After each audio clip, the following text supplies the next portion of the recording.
Hi అండి. కాయల్లో రారాజు బంగినపల్లి. అందుకే ఇవి ఎంత తిన్నా మళ్ళీ మళ్ళీ తినాలనిపిస్తాయి.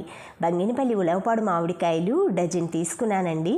వాటిని ఇలాగా 2 సైడ్లు తీసేసుకొని ఇలా బోర్లు వేసుకొని ముక్కలు కట్ చేసుకోవాలి. ఈ విధంగా డబ్బాలో స్టోర్ చేసుకున్నాను. వీటిని పెద్ద జిప్లాక్ బ్యాగ్స్లో వేస్తాను. డైలీ తినటానికి ఇలా చిన్న చిన్న జిప్లాక్ పౌచెస్లో వేసేసుకుంటున్నాను. ఈ ముట్టెలు ఉన్నాయి చూసారా, వాటికి ఒక్క చుక్క కూడా కండ లేకుండా మొత్తం అయితే పిండేస్తున్నాను. ఇవి మొత్తం ఇలా జ్యూస్ లాగా చేసేసుకొని అవి మాత్రం వేస్ట్ ఎందుకు చేయాలండి, మళ్ళీ దొరకవు కదా. అందుకని ముట్టెల్లో కూడా రసమేం లేకుండా ఇలా చేసుకొని ఇలా జిప్లాక్ బ్యాగ్స్లో అయితే స్టోర్ చేసేసుకుంటే మనకి ఎప్పుడు కావాలంటే అప్పుడు కస్టర్డ్స్లో కానీ మ్యాంగో లస్సీలో కానీ ఒక ప్యాకెట్ తీసేసుకొని మిక్స్ చేసేసుకుంటే ఎవ్వరూ తినని సీజన్లో కూడా మనమే ఎంజాయ్ చేసేటట్లు ఇలా ప్లాన్ చేసేసారనుకోండి, సంవత్సరం పొడుగునా బంగినపల్లి తిన్న అనుభూతి కలుగుతుంది.